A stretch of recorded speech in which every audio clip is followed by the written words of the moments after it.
தமிழை நேசிக்கும் அனைவருக்கும் வணக்கம். இன்னைக்கு நம்ம என்ன டாபிக் பற்றி பார்க்க போகிறோம் அப்படின்னு பார்த்தீங்கன்னா, ஐசிஐசிஐ பேங்க்லேருந்து 1 இல்லை 2 இல்லை 3 நோட்டிஃபிகேஷன் ரிலீஸ் பண்ணியிருக்காங்க. ஸோ இந்த 3 நோட்டிஃபிகேஷனுக்கும் யார் யார் அப்ளை பண்ணலாம், என்ன தகுதி, என்ன குவாலிஃபிகேஷன் அப்படிங்கிறத பற்றி தான் இன்றைக்கி நம்ம இந்த வீடியோவில் பார்க்க போகிறோம். இந்த வீடியோ உங்களுக்கு பிடிச்சிருந்தா மறக்காமல் லைக் பண்ணுங்கள். இந்த வீடியோவை உங்கள் ஃப்ரெண்ட்ஸ் அண்ட் ஃபேமிலி கூடயும் ஷேர் பண்ணுங்கள்.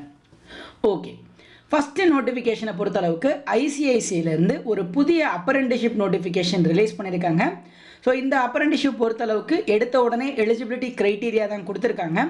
அதாவது கிராஜுவேஷன், ஏதாவது ஒரு டிகிரி முடித்தவங்க இந்த அப்ரெண்டிஷிப்புக்கு அப்ளை பண்ணலாம். உங்களுக்கு 1 இயர் ட்ரைனிங் இருக்கும் அப்படின்னு சொல்லியிருக்காங்க. மேக்ஸிமம் அதாவது 18லேருந்து 28 வயசு வரைக்கும் மேக்ஸிமமாக நீங்கள் அப்ளை பண்ணலாம். உங்களுக்கான ஸ்டைஃபண்ட் வந்து மினிமம் 9,000 இருக்கும் அப்படின்னு சொல்லியிருக்காங்க. ஸோ இது வந்து மினிமம் ஸ்டைஃபண்டு. இது கூட உங்களுக்கு ஏதாவது அதர் அலவன்சஸ்லாம் சேர்க்கும்போது ஒரு 10-11,000 வரைக்கும் கொடுப்பாங்க. ஸோ இந்த அப்ரெண்டிஷிப்புக்கு எப்படி அப்ளை பண்ணுறது அப்படின்னா, அந்த பேஜ்லேயே கீழே உங்களுக்கான டீட்டெயில்ஸ் எல்லாம் ஃபில் பண்ண சொல்லி கொடுத்துருக்காங்க. ஸோ இது எல்லாத்தையும் ஃபில் பண்ணிட்டீங்க அப்படின்னா இந்த அப்ரெண்டிஷிப்புக்கு நீங்கள் அப்ளை பண்ணலாம் அப்படிங்கிற மாதிரி சொல்கிறாங்க. இப்போது 2வது நோட்டிஃபிகேஷனை பொறுத்தளவுக்கு கஸ்டமர் அக்கௌண்ட்ஸ் மேனேஜர் அப்படிங்கிற ஒரு போஸ்டிங்க்கு தமிழ்நாட்டுக்கு நம்மளை எடுக்கிறாங்க. ஸோ இந்த போஸ்டிங்கை பொறுத்தளவுக்கு கிரெடிட் ஆப்ரேஷன் டீமோட நீங்கள் கிரெடிட் பாலிசிக்கெலாம் ஒர்க் பண்ணணும்னு சொல்கிறாங்க. பேசிக்காக கிரெடிட் கார்டுக்கு நீங்கள் ஒர்க் பண்ணுவீங்க. ஸோ இதற்கான ஜாப் டிஸ்கிரிப்ஷன் பாருங்கள். So system maker and checker for post document verification, அதாவது கிரெடிட் கார்டு டாக்குமெண்ட்ஸ்லாம் வரும், அந்த கேஒய்சியில் நீங்கள் வெரிஃபை பண்ணுற மாதிரி இருக்கும். அதே மாதிரி அக்கௌண்ட்ஸை டீல் பண்ணுற மாதிரி இருக்கும். செக் பிரிண்டிங்கு, அப்டேஷன் ஆஃப் ரிஜிஸ்டர்லாம் அப்டேட் பண்ணுற மாதிரி இந்த மாதிரி வேலை தான் உங்களுக்கு இருக்கும். சேல்ஸில் கிடையாது அப்படிங்கிற மாதிரி சொல்லியிருக்காங்க. ஸோ இதற்கான எலிஜிபிலிட்டி க்ரைட்டீரியாவும் ஏதாவது ஒரு டிகிரி முடிச்சிருக்கணும். மினிமம் 1 இயர்லேருந்து 5 இயர்ஸ் வரைக்கும் உங்களுக்கு எக்ஸ்பீரியன்ஸ் இருக்கலாம் அப்படின்னு சொல்லியிருக்காங்க. ஸோ ஃப்ரெஷர்ஸ்லேருந்து 5 வருஷம் வரைக்கும் எக்ஸ்பீரியன்ஸ் இருக்கிறவங்க வரைக்கும் அப்ளை பண்ணலாம்.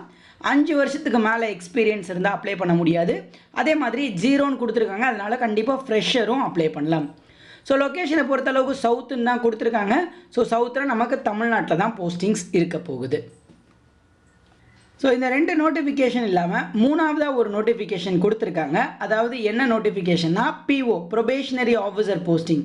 அதாவது ICICI Manipal probationary officer programme அப்படின்னு ஒன்று இருக்குங்க. அதாவது ஐசிஐசியும் மணிப்பால் யூனிவர்சிட்டியும் சேர்ந்து ஒரு post graduate diploma in banking for sales and relationship மேனேஜ்மெண்ட்டுன்னு கொடுக்குறாங்க. இந்த கோர்ஸ் வந்து டோட்டலாக உங்களுக்கு வந்து 1 இயர் கோர்ஸுங்க. இந்த கோர்ஸில் ஃபஸ்ட்டு 4 மாதம் உங்களுக்கு கிளாஸ் ரூம் ட்ரைனிங்கும், 2 மாதம் இன்டர்ன்ஷிப்பும், பேலன்ஸ் 6 மாதம் ஆன் ஜாப் ட்ரைனிங்கும் இருக்கும் அப்படின்னு சொல்லியிருப்பாங்க.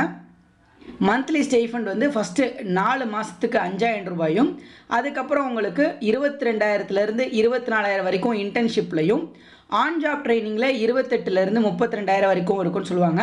ட்ரைனிங் முடிச்சதுக்கப்புறம் உங்களோட ஸ்டார்டிங் சேலரியே கிட்டத்தட்ட 5 லட்சத்துலேருந்து 5,5 லட்சம் இருக்கும்னு சொல்கிறாங்க. மினிமம் சேலரி கால்குலேட் பண்ணிங்கன்னா கூட கிட்டத்தட்ட 48,000 ரூபாய்க்கு மேலே உங்களுக்கான சேலரி இருக்கும்னு சொல்லியிருக்காங்க. என்ன ஒன்றுனா, இதுக்கு நீங்கள் ஃபீஸ் பே பண்ணணும். எவ்வளோ அப்படின்னு பார்த்தீங்கன்னா 2,55,500 ரூபாய் நீங்கள் ஃபீஸாக பே பண்ணணும் அப்படின்னு சொல்லியிருக்காங்க. எலிஜிபிலிட்டியை பொறுத்தளவுக்கு கிராஜுவேஷன் வித் 55% மார்க்ஸோடு இருந்தால் அப்ளை பண்ணலாம்.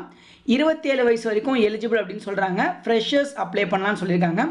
லொக்கேஷன் வந்து அக்ராஸ் இந்தியான்னு கொடுத்துருக்காங்க. நம்ம தமிழ்நாட்டிலே உங்களுக்கு போஸ்டிங்ஸ் இருக்கும். இதுக்கும் ஃப்ரெஷர்ஸ் கண்டிப்பாக அப்ளை பண்ணி ட்ரை பண்ணி பாருங்கள். ஸோ இந்த 3 ஜாபில் உங்களுக்கு எந்த ஜாப் பிடிச்சிருக்கோ அந்த நோட்டிஃபிகேஷனை டச் பண்ணி கிளிக் பண்ணி அதில் நீங்கள் அப்ளை பண்ணி பாருங்கள். ஸோ இதுக்கு வந்து உங்களுக்கு இஎம்ஐ ஆப்ஷனும் கொடுக்குறாங்க. அதே மாதிரி நீங்கள் ட்ரைனிங்கை முடித்ததுக்கப்புறம் கூட இந்த டோட்டல் கோர்ஸ் ஃபீஸையும் பே பண்ணலான்னு சொல்கிறாங்க. ஸோ இது எல்லாத்தையும் செக் பண்ணிவிட்டு அப்ளை பண்ணுறதா இருந்தால் அப்ளை பண்ணுங்கள். 3ஓட லிங்க்குமே கீழே டிஸ்கிரிப்ஷனில் இருக்குது. இதை தவிர டவுட்ஸ் இருந்துச்சுனாலும் கண்டிப்பாக கமெண்ட் பண்ணுங்கள்.